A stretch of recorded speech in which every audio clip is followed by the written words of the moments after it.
పైకి వస్తుంది. వచ్చినప్పుడు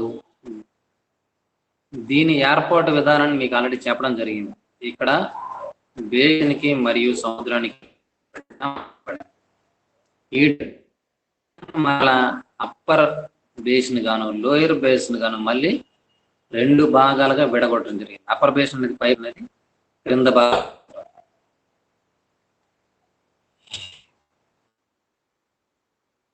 టైడ్ అనేది హైటెక్ అయినప్పుడు వాటర్ లెవెల్ అనేది అప్పర్ బేసిన్ యొక్క ఇన్లెట్ దాటి పైకి వెళ్తుంది. ఇక్కడ ఉండే వాటర్ అనేది పైన నేను చూపించిన యారో మార్క్ ద్వారా అప్పర్ బేసిన్ లోనికి చేరుతుంది. అలా చేరే క్రమంలో ఇన్లెట్ లో ఒక టర్బైన్ ఉంచబడుతుంది. టర్బైన్ వాటర్ లోపల ఫ్లో టర్బైన్ తిరుగుతుంది. కలపబడినటువంటి విద్యుత్ మోటార్ చేయడం జరుగుతుంది. ఈ ఇన్లెట్ గుండా వాటర్ లోపలికి వెళ్ళే క్రమంలో లోయర్ బేసిన్ లోనికి ఎటువంటి నీరు ప్రవేశించదు, ఖాళీ ప్రాంతం మాత్రమే ఉంటుంది. అటువంటి నిర్మాణాన్ని ఇక్కడ ఏర్పాటు చేస్తారు. ఏం జరుగుతుంది ఆ ప్రాంతంలో? ఇలా వాటర్ లోపలికి వెళ్ళడాన్ని నిరోధించేటటువంటి సిస్టమ్ ఈ ప్రాంతంలో ఏర్పరచబడుతుంది. దీని గుండా దీని నిండా నీరు చేరినప్పుడు ఇక్కడ విద్యుతోత్పాదన జరుగుతుంది. ఎప్పుడైతే ఏర్పడుతుందో ఇలా సందర్భంలో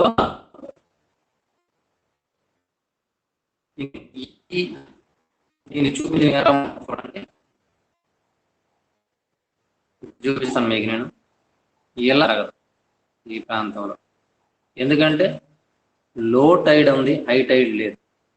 ఈ ప్రాంతంలో నిల్వ ఉన్నటువంటి నీరు ఈ అప్పర్ బేసిన్ కి లోయర్ బేసిన్ కి మధ్యన ఉన్నటువంటి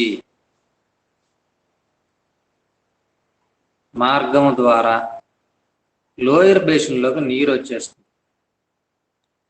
ఈ రెండింటి మధ్య ఈ మార్గంలో ఏర్పాటు చేయబడినటువంటి టర్బైన్ తిరగటం ద్వారా విద్యుత్ ఉత్పాదన జరుగుతుంది. తదుపరి అప్పర్ బేసిన్ లో నీరు లోయర్ బేసిన్ లో రావడంతో పాటు లోయర్ బేసిన్ లో ఉన్న నీరు మరలా సముద్రంలోనికి ఈ విధంగా ప్రవేశిస్తుంది. ఇది అవుట్లెట్, బయటికి వెళ్ళిపోయే మార్గం. పూర్తిగా బేసిన్ లో నుండి వాటరే బయటికి వెళ్ళిపోతుంది. ఆ సందర్భంలోనూ మరలా విద్యుత్ ఉత్పాదన జరుగుతుంది. అంటే ఇక్కడ 3 వేస్ ద్వారా విద్యుత్ ఉత్పాదన కంటిన్యూస్ గా ఇది డబుల్ బేసిన్ కొన్నటువంటి అడ్వాన్స్.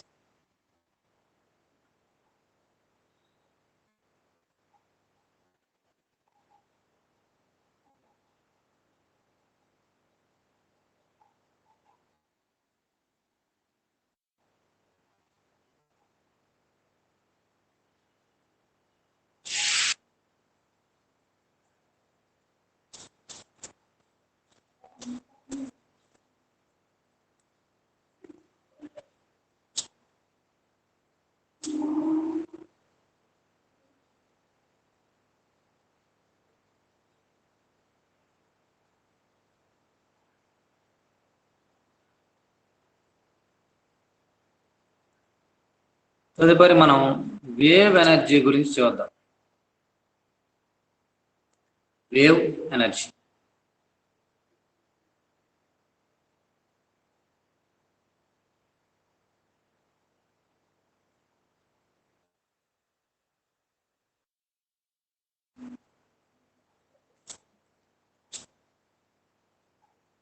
ఇక్కడ మీకు పటంలో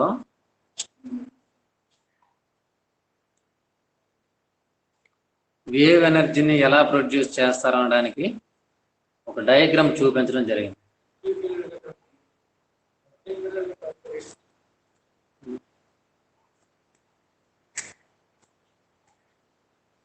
సముద్రంలో ఏర్పాటు చేసినటువంటి లేదా సముద్ర తీర ప్రాంతంలో కూడా ఏర్పాటు చేస్తారు. ఈ రకమైనటువంటి అరేంజ్మెంట్. చూడండి, వేవ్స్ అనే ఫస్ట్ వేవ్ ఎనర్జీ అంటే ఏంటి? సముద్ర ఉపరితలము పైన ఉష్ణోగ్రతలలో భేదం వలన ఉపరితలం పైన ఉన్నటువంటి ఎయిర్ అనేది ఒక ప్లేస్ నుండి ఇంకో ప్లేస్కి మూవ్ అవ్వడం జరుగుతుంది. అలా మూవ్ అయిన క్రమంలో ఆ వేవ్స్ అనేవి సముద్ర ఉపరితలానికి కైనెటిక్ ఎనర్జీని ఇస్తాయి. కైనెటిక్ ఎనర్జీని ఇవ్వటం వలన ఈ విధంగా వేవ్స్ అనేవి ఏర్పడతాయి. ఈ వేవ్స్ అనేవి తనపై ఏర్పాటు చేసినటువంటి ఈ రకమైన అరేంజ్మెంట్స్ లో ఏం చేస్తుందంటే, ఇక్కడ ఉండే ఒక గాలి స్తంభం ఉంది. గాలి స్తంభం మీన్స్ ఆ గొట్టంలో ఉన్నటువంటి గాలి పైన ఈ ఉపరితలం, సముద్ర ఉపరితలం అనేది పీడనాన్ని కలుగు చేస్తుంది. అప్పుడు ఈ గాలి అనేది ఆ పీడనాన్ని ఈ టర్బైన్ పైన ప్రయోగిస్తుంది. టర్బైన్ పైన ప్రయోగించడం ద్వారా టర్బైన్ రొటేట్ అవుతుంది. టర్బైన్ని ఎలక్ట్రిక్ మోటార్కి కనెక్ట్ చేస్తాం. తద్వారా విద్యుత్ ఉత్పాదన అనేది జరుగుతుంది. ఈ విధంగా ప్రెషర్ గాలి స్తంభం మీద కలుగు చేస్తుంది. ఏది? సముద్ర ఉపరితలం గాలి స్తంభం మీద కలుగు చేసినటువంటి పీడనం వలన టర్బైన్స్ తిరుగుతాయి. టర్బైన్స్ తిరిగిన తర్వాత మిగతా మ్యాటర్ అంతా మీకు తెలిసిందే. నేను ప్రీవియస్ క్లాస్ లో చెప్పుకున్నటువంటి కాన్సెప్ట్. దీనిని వేవ్ ఎనర్జీ అంటారు.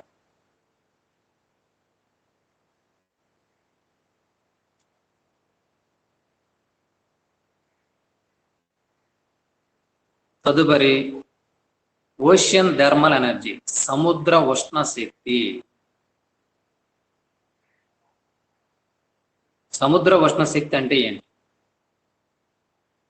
మీకందరికీ తెలిసిందే.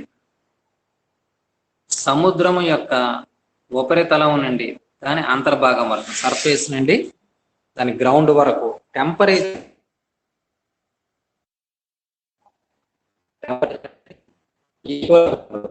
ఈక్వల్ గా ఉంటుంది. సర్ఫేస్ యొక్క టెంపరేచర్, గ్రౌండ్ యొక్క టెంపరేచర్ చాలా తక్కువగా ఉంటుంది. గ్రౌండ్ అంటే నా ఉద్దేశం అక్కడ ఏంటి? సముద్రం యొక్క అడుగు భాగం, సముద్రం యొక్క డెప్త్ లో. అంటే ఆ వాటర్లోనే డిఫరెంట్ టెంపరేచర్స్ ఉన్నాయన్నమాట. సర్ఫేస్ కో టెంపరేచర్ ఉంటే గ్రౌండ్ పార్ట్కి ఒక టెంపరేచర్ ఉంటుంది.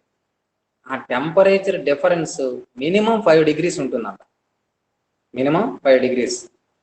సర్ఫేస్ టాప్ పార్ట్ యొక్క టెంపరేచర్ 25 degrees Celsius ఉందంటే ఈ డెప్త్ పార్ట్ యొక్క టెంపరేచర్ అరౌండ్ 19-20 degrees Celsius. ఈ టెంపరేచర్ డిఫరెన్స్ అనేది ఇది ఒక్కొక్కసారి ఏమవుతుందంటే టెంపరేచర్ అనేది అరౌండ్ 20 degrees కూడా వేరియేషన్ ఉంటుంది. ఎలా అంటే అప్పర్ పార్ట్ 25 degrees ఉన్నప్పుడు కింద డౌన్ లో ఉండటం లోయర్ పార్ట్ 5 degrees ఉన్న సందర్భం కూడా ఉంటుంది. సో ఈ టెంపరేచర్ డిఫరెన్స్ అనేది వాడుకొని మనం విద్యుత్ ఉత్పాదన, ఎలక్ట్రిసిటీ ప్రొడక్షన్ చేసినట్లయితే దాన్ని ఓషియన్ థర్మల్ ఎనర్జీ అంటారు. అయితే ఇది 2 రకాలు. It's again 2 types. ఒకటోది క్లోజ్డ్ సిస్టమ్, ఇంకోటి ఓపెన్ సిస్టమ్. వీటి గురించి నేర్చుకునే ముందు దీనిని డిఫరెంట్ నేమ్స్ తో మనం పిలుస్తాం. అవి నేర్చుకున్నట్లయితే మీరు క్వశ్చన్ అడిగినప్పుడు ఆన్సర్ ఏ విధంగా రాయగలుగుతారు. దీనిలో ఓషియన్ థర్మల్ ఎనర్జీ అంటాం కదా. ఈ ఓషియన్ యొక్క టెంపరేచర్ని ఎనర్జీ కింద ఎలా కన్వర్ట్ చేస్తామో ఆ కన్వర్ట్ చేసేటటువంటి టెక్నాలజీకి ఏమని పేరు అంటే ఓటిఈసి అని పేరు. మీరు ఇంగ్లీష్ మీడియం పిల్లలు ఉంటారు, ఎవరున్నప్పటికీ రేపు క్వశ్చన్ అడిగేది వాడు ఇంగ్లీష్లో అయితే డిస్కస్ అబౌట్ ఓటిఈసి అంటారు, లేకపోతే వాట్ ఈస్ ఓటిఈసి అంటాడు. తెలుగులో అయినా సరే ఓటీఈసీ గురించి చర్చించండి అంటారు తప్ప దాన్ని మళ్ళీ స్పెసిఫిక్గా తెలుగులో ఓటీఈసీకి ఏమంటారని అడగడం జరగదు. కనుక మీరు గుర్తుపెట్టుకోండి, ఓటీఈసీ అనే టర్మ్ గుర్తుపెట్టుకోండి, ఓషియన్ థర్మల్ ఎనర్జీ కన్వర్షన్, సముద్ర ఉష్ణ మార్పిడి, సముద్రోష్ణ శక్తి మార్పిడి అని తెలుగులో అంటాం. కానీ ఆ విధంగా అడగడం తక్కువ. ఓటీఈసీ అంటే ఏమిటని అడుగుతాడు, మీరు అలాగనే గుర్తు పెట్టుకోండి. అయితే ఈ సముద్ర ఉష్ణ శక్తి అనేది విద్యుత్ శక్తిగా మారడానికి 2 రకాలైనటువంటి మెథడ్స్ ని యూజ్ చేస్తాం. ఫస్ట్ది open system, ocean thermal energy conversion లో open system. Second one closed system. Open system అంటే ఏమిటి, క్లోజ్డ్ సిస్టమ్ అంటే ఏమిటి?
వర్కింగ్ ఫ్లూయిడ్, పనిచేసే పదార్థంగా సముద్రపు నీటినే వాడతాం. వర్కింగ్ ఫ్లూయిడ్ గా దేన్ని వాడతామంటే సముద్రపు నీటిని వాడడం జరుగుతుంది. అయితే మీకు ఆల్రెడీ ఒక విషయం చెప్పడం జరిగింది. సముద్రం యొక్క పై భాగం యొక్క ఉష్ణోగ్రత, సముద్ర ఉపరితల ఉష్ణోగ్రత, surface temperature of the ocean and ground water temperature of the ocean is difference అనేది అరౌండ్ 20 డిగ్రీ సెల్సియస్ ఉండదు, 15 to 20 డిగ్రీ సెల్సియస్. దీనిలో ఉండే పార్ట్స్ చూడండి. Warm water from ocean surface, మనం ఏం తీసుకుంటున్నాం, ఓషియన్ సర్ఫేస్ నుండి వార్మ్ వాటర్ తీసుకుంటాం. దానిని ఇక్కడ డీఅరేటర్ అనేటటువంటి ఒక పరికరం ఉంది, ఆ పరికరంలోనికి పంపించడం జరుగుతుంది. అక్కడ నుండి ఆ వాటర్ని ఫ్లాష్ ఎవాపరేషన్ ఛాంబర్లోనికి పంపిస్తాం. టెంపరేచర్ పెంచకుండానే ఆ వాటర్ని వాటర్ వేపర్గా మార్చేస్తాం. ఎలాగంటే ఇది ప్రెషర్ని తగ్గించడం ద్వారా. ప్రెషర్ని ఎంతకు తగ్గిస్తామంటే 0.0317 బార్స్. మనం ప్రెషర్ని దేనిలో మెజర్ చేస్తాం, పాస్కల్స్. అలాగనే బార్స్లో కూడా ఎంత బార్లో తగ్గించాలి, 0.0317 బార్స్లోకి దాన్ని కన్వర్ట్ చేసేస్తాం. అలా తగ్గించడం ద్వారా సముద్రపు నీరు ఏం చేస్తుంది, నీటి ఆవిరిగా మారిపోతుంది. అయితే ఏవైనా కొన్ని రకాలైనటువంటి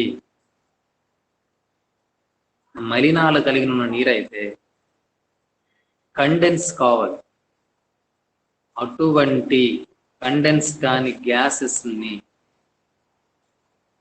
ఈ వ్యాక్యూమ్ పంపు ద్వారా బయటికి పంపించడం జరుగుతుంది.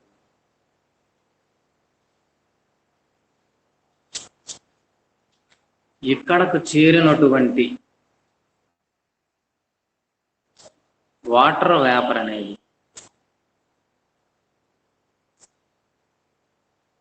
ఏ విధంగా అది ఎటువంటి కండిషన్లో ఉంది, 25 డిగ్రీ సెల్సియస్ దగ్గర ఉంటుంది, బట్ లో ప్రెషర్ దగ్గర ఉంటుంది. దానిని టర్బైన్స్ ఉన్నటువంటి ఛాంబర్లోనికి నేరో పైప్స్ ద్వారా పంపించడం జరుగుతుంది. అలా పంపించినప్పుడు అవి టర్బైన్స్ ని తిప్పుతుంది. ఆ లో ప్రెషర్ స్టీమ్ అనేది ఒక్కసారిగా టర్బైన్స్ మీదకి వెళ్ళిన తర్వాత సడన్ గా అది కూలింగ్ అయిపోతుంది. ఎందుకు?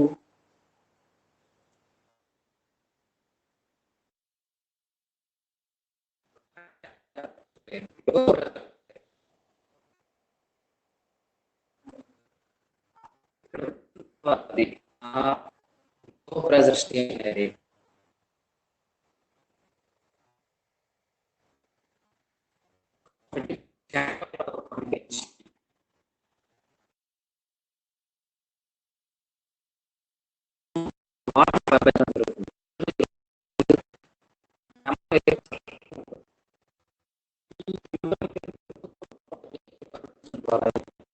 హీట్ ఎక్స్చేంజ్ అవుతుంది. ఏం చేస్తుంది? తీసుకోవాలి టర్బైన్స్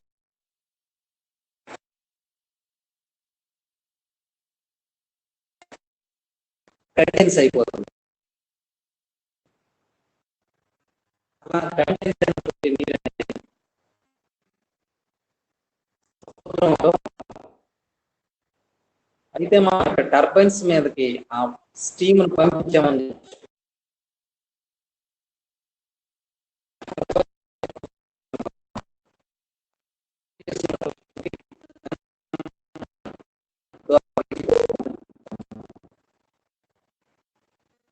ఈ విధంగా విద్యుదోత్పాదన అనేది ఎక్కడ జరుగుతుంది?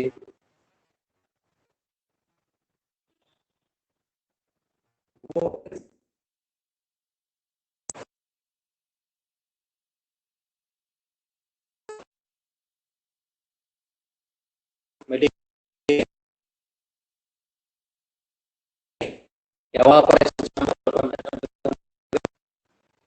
సముద్రం ఉంది. ఎవాపరేషన్ ఛాంబర్ లో ఉన్నటువంటి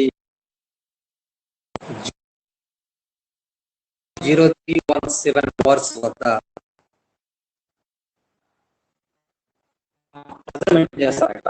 ఆటోమేటిక్ గా సముద్రంలో నీటి ఆవిరిగా మారి నీటి ఆవిరిని స్టీమ్ టర్బైన్స్ మీద పట్టడం ద్వారా రొటేట్ అవుతాయి. రొటేట్ అయిన టర్బైన్స్ నుండి మనం విద్యుత్ ఉత్పాదన చేయగలం. అక్కడ నుండి వచ్చే లోపల స్టీమ్ అనేది కండెన్సర్ లో పంపించడం ద్వారా నీరుగా మారి మరలా సముద్రంలో. అయితే ఈ కండెన్సర్ లో దేన్ని కన్వర్ట్ చేయబడి ఉంటుందంటే సముద్రం యొక్క నీరు. ఆ నీటిని మనం దాని యొక్క టెంపరేచర్ అనేది సముద్రం ఉపరితల టెంపరేచర్ ఉంటుంది. ఆ నీటి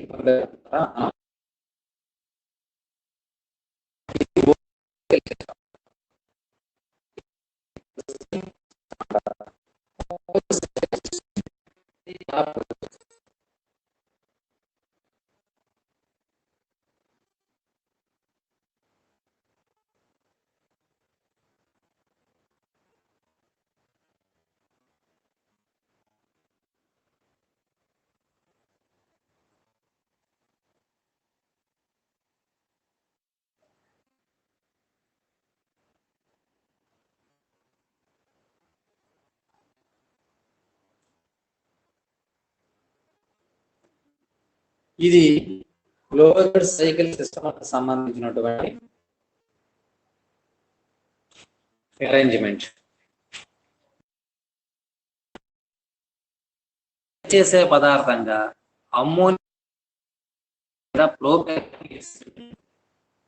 అమ్మోనియాని కానీ లేదా ప్రోపెన్ కానీ. దీనిలో చూడండి, అమ్మోనియా ఏంటంటే లో టెంపరేచర్ దగ్గరే లిక్విడ్ ఫామ్ నుండి వేపర్ ఫామ్ లోకి మారిపోతుంది.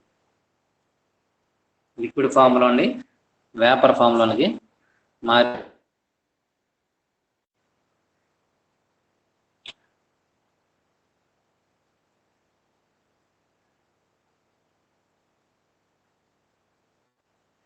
దీనిలో చూడండి వర్కింగ్ ఫ్లూయిడ్ అనేది ఈ ప్రాంతంలో నుండి పంపించడం జరుగుతుంది.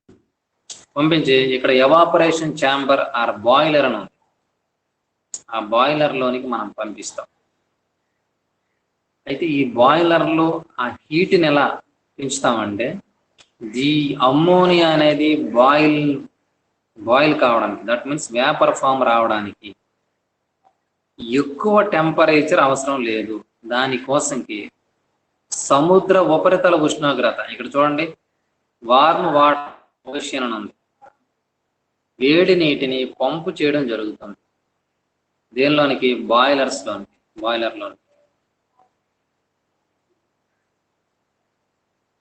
వేడి నీటిని పంపు చేయడం జరుగుతుంది. ఆ వేడి నీటిని ఒక పైపు ద్వారా పంపిస్తారు లోపలికి.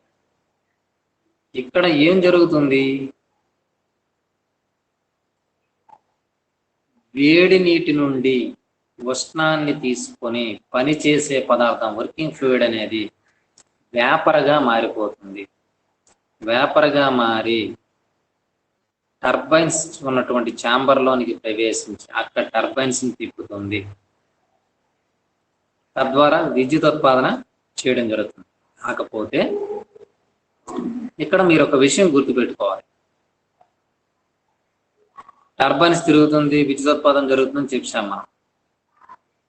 మరి ఈ టర్బైన్ ఛాంబర్లోనికి ప్రవేశించినటువంటి ఆ స్టీమ్ అమ్మోనియా కానీ స్టీమ్ ప్రొపైన్ కానీ దానికి క్రిందన అమర్చబడి ఉన్నటువంటి పంపు ద్వారా లేదా పైపు ద్వారా కండెన్సర్లోనికి పంపించబడుతుంది. సో అక్కడ ఏ స్టేట్లో ఉంది? గ్యాసియస్ స్టేట్లో ఉంది. గ్యాసియస్ స్టేట్లో ఉన్నటువంటి ఆ అమ్మోనియా అనేది కండెన్సర్లోనికి పంపించడం జరుగుతుంది పైపు ద్వారా. ఇక్కడ ఈ పైపు మొత్తం ఈ అమ్మోనియా అనేది టోటల్ ఈ ఛాంబర్లోకి వెళ్తే ఈ పైప్లోనే రన్ అవుతూ ఉంటుంది. దీనిలో ఇంకొక పైప్ అనేది ఫిక్స్ చేయబడి ఉంది. ఆ పైప్ అనేది దేనితో కనెక్ట్ చేయబడిందంటే సముద్ర అంతర్భాగం నుండి తీసుకోబడినటువంటి నీటిని చూడండి ఆ పైప్ ద్వారా పంపించడం జరుగుతుంది. సో ఆటోమేటిక్గా సముద్ర అంతర్భాగం నుండి తీసుకోబడినటువంటి నీటి యొక్క టెంపరేచర్ని ఆ లో టెంపరేచర్ని పైన ఉన్నటువంటి స్టీమ్ అబ్జార్బ్ చేసుకోవడం ద్వారా కండెన్స్ అయి అమ్మోనియా లిక్విడ్గా కానీ ప్రోపేన్ లిక్విడ్గా కానీ మారిపోతుంది. అలా లిక్విడ్ ఫామ్లోకి వచ్చినటువంటి వర్కింగ్ సబ్స్టెన్స్ని మరలా దేనిలో పంపు చేస్తుంది? ఎవాపరేషన్ ఛాంబర్లోనికి పంప్ చేయడం జరుగుతుంది. ఇలా వర్కింగ్ ఫ్లూయిడ్ని మనం సెలెక్ట్ చేసుకున్న తర్వాత దానిలో ఎటువంటి లేకుండా సైక్లిక్గా కంటిన్యూస్గా తిరుగుతుంది. కాకపోతే కండెన్సర్ నుండి ఎవాపరేషన్ ఛాంబర్కు పంపించే వరకు లిక్విడ్ ఫామ్లో ఉంటుంది. ఎవాపరేషన్ ఛాంబర్ నుండి మరలా కండెన్సర్కి వచ్చేంత వరకు గ్యాసియస్ ఫామ్లో ఉంటుంది, అంటే వేపర్ ఫామ్లోకి ఉంటుంది. ఈ విధంగా వర్కింగ్ సబ్స్టెన్స్ అనేది రొటేట్ అవుతూనే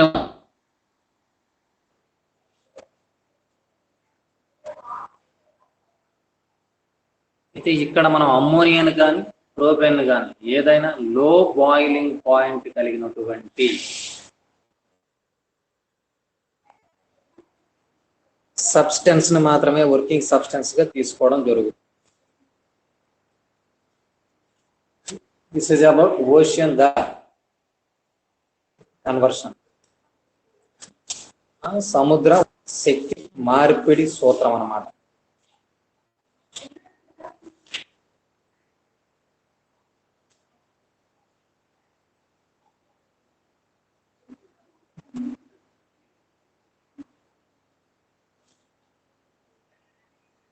మీరు ఇక్కడ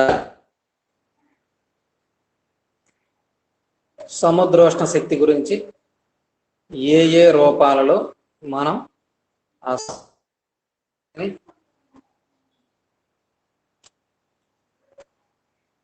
విద్యుత్ శక్తిగా మార్చగలిగాం చెప్పాం. అంటే వీటి యొక్క ఈ అడ్వాంటేజెస్ మరియు డిసడ్వాంటేజెస్ గురించి ఒకసారి చెక్ చేద్దాం. వీటికి అడ్వాంటేజెస్ ఏంటి, డిసడ్వాంటేజెస్ ఏంటి? మనం ముందుగానే క్లాసులో చెప్పుకున్నాం. మనం ఇన్ని ప్రయత్నాలు చేస్తున్నది దేనికోసం అంటే, మొదటిది మనం ఇంతవరకు తరిగిన శక్తి వనరులపై ఆధారపడి ముందుకెళ్తున్నాం. ఏదో ఒక రోజు ఆ శక్తిని తయారు చేయడానికి కావలసినటువంటి ఇంధనం అనేది తరిగిపోతే ఒక్కసారిగా అంధకారంలోకి నెట్టబడతాం. కనుక దానికి ఆల్టర్నేటింగ్ ఎనర్జీస్ని మనం కొనుక్కోవడానికి, వాటికి సంబంధించిన టెక్నాలజీని డెవలప్ చేయడానికి కోసంకి ప్రయత్నిస్తున్నటువంటి సందర్భం. కనుక మనకి సముద్రము నుండి వచ్చేటటువంటి అలలు ఆగిపో, సముద్రం పగటిపూట సముద్ర ఉపరితలం పైన టెంపరేచర్ పెరగకుండా ఉండదు. ఎప్పుడైతే సముద్ర ఉపరితలం పైన టెంపరేచర్ అనేది పెరుగుతుందో, సముద్ర పైభాగంలో ఉండేటటువంటి ఎయిర్ యొక్క ప్రెషర్లో వేరియేషన్ వచ్చి అక్కడ విండ్ అనేది మూవ్ అవడం జరుగుతుంది.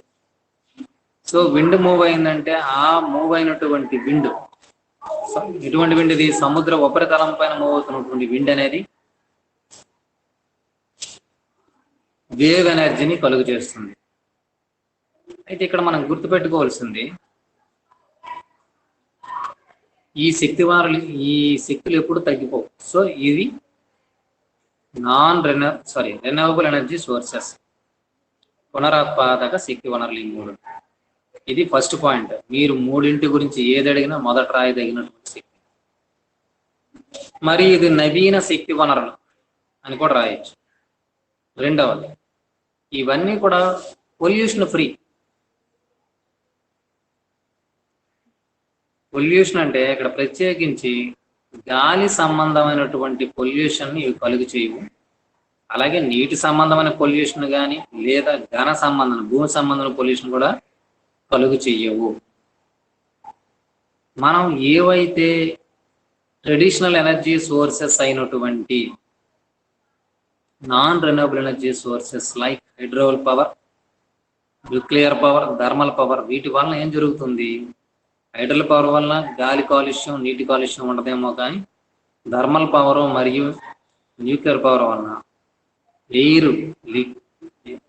వాటర్ అండ్ ఎర్త్ మూడింటి యొక్క పొల్యూషన్ కూడా జరిగిపోతుంది. వాటిని నివారించడానికి ఇది ఉపయోగపడుతుంది. నెక్స్ట్, వీటిని ఒక్కసారి ఎస్టాబ్లిష్ చేసిన తర్వాత వాటిని మెయింటైన్ చేయడం అనేది తక్కువ ఖర్చుతో కూడుకుని ఉన్నది, ఈ మూడింటిని కూడా. అదేవిధంగా వీటిని ఏర్పాటు చేయటంలో ఎటువంటి ల్యాండ్ రిక్వైర్మెంట్ ఉండదు. ఇప్పుడు భారతదేశం లాంటి ప్రాంతాలలో జనసాంద్రత ఎక్కువగా ఉండటం వలన జనావాసాల కోసమే ఎక్కువ ల్యాండ్ అవసరం పడుతుంది. మరి ఈ ప్లాంట్స్ ఎస్టాబ్లిష్ చేసేవారు అనుకోండి, న్యూక్లియర్ పవర్ ప్లాంట్స్ కానీ, హైడ్రల్ పవర్ ప్లాంట్స్ కానీ, థర్మల్ పవర్ ప్లాంట్స్ కానీ ఏర్పాటు చేసినట్లయితే అవి ఏర్పాటు చేయడానికి అవసరమైనటువంటి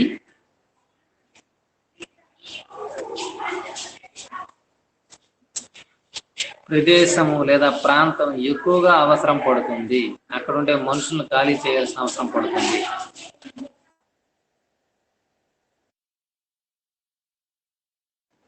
సముద్రంలో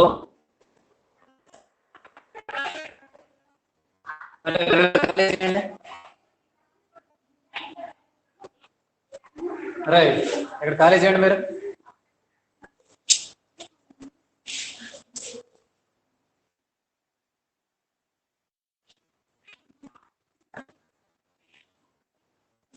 సముద్రంలో ఈ ప్లాంట్స్ ఏర్పాటు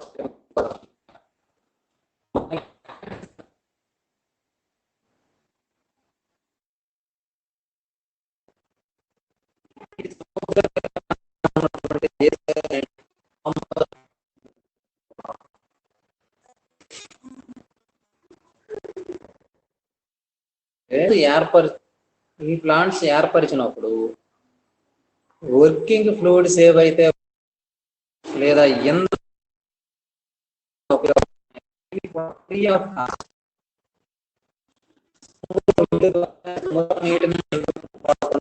సందర్భం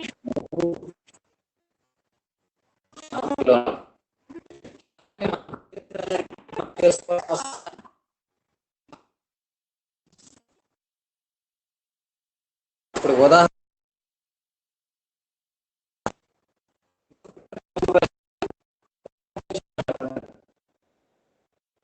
యురేనియం మీద భారతదేశంలో చాలా తక్కువ. మనం విదేశాల నుండి వాటిని దిగుమతి చేసుకోవాల్సిన అవసరం ఉంది.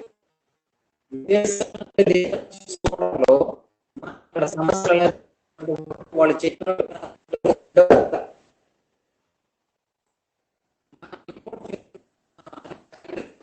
మనం అధిక ధరకి దిగుమతి చేసుకోవాల్సిన అనుకున్న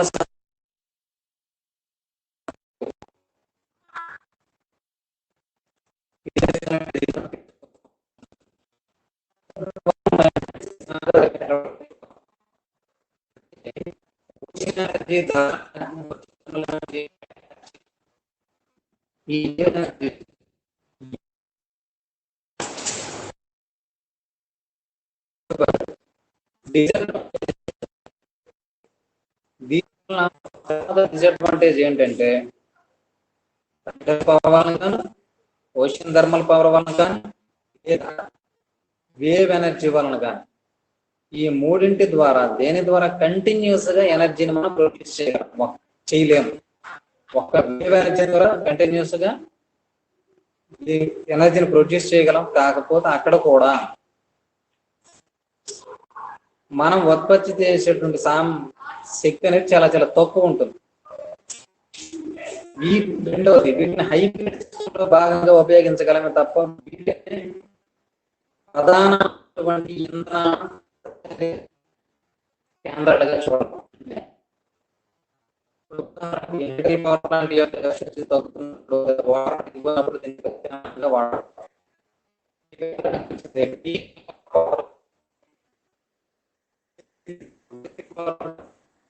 ఇప్పుడు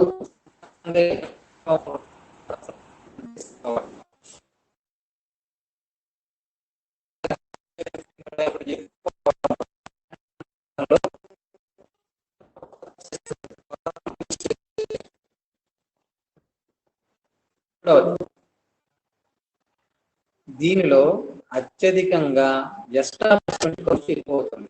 ఏ ప్రాంతంలో అయితే ఒక చోట ఏర్పాటు చేయాలనుకున్నాము ఆ ప్రాంతంలో ఒక్కసారిగా విపరీతం ఖర్చు పెట్టాల్సి ఉంటుంది. తక్కువ ఉండొచ్చు, బట్ ఎస్టాబ్లిష్మెంట్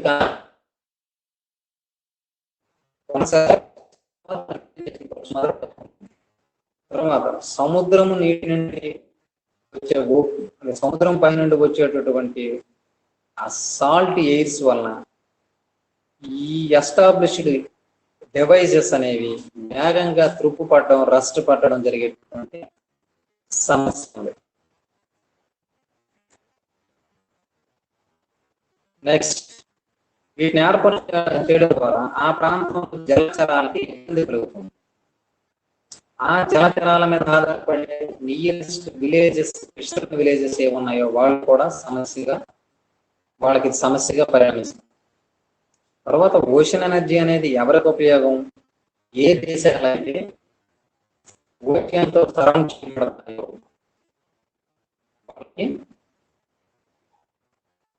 వాళ్ళకి బెల్ట్ అనేది ఉన్నప్పుడు ఉదాహరణకి ఏవో మధ్య లేదు